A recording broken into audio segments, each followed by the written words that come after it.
Israeli Prime Minister Benjamin Netanyahu has formally requested a presidential pardon in his long-running corruption case, arguing that granting clemency would serve the public interest.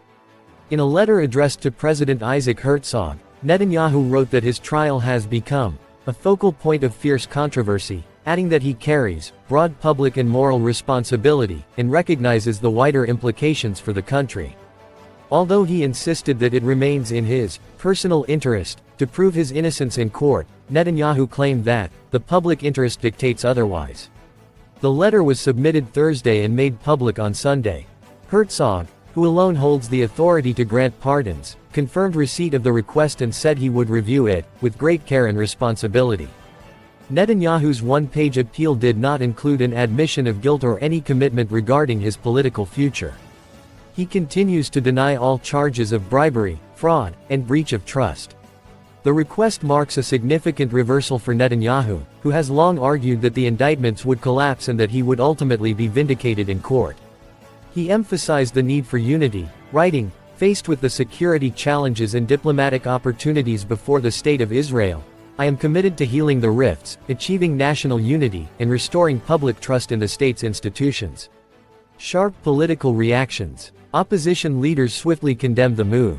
They accuse Netanyahu of deepening societal divisions, especially toward Arab citizens and the political left, and of prolonging the Gaza war for political gain. Opposition leader Yair Lapid urged Herzog to reject the request unless Netanyahu first admits guilt, expresses remorse, and withdraws from political life. Yair Golan, head of the left-wing Democrats Party, said on X, "Only someone guilty asks for a pardon." Netanyahu's allies, however, voiced strong support. Far-right National Security Minister Itamar Ben-Gvir called the pardon critical for the security of the state. Earlier this month, former U.S.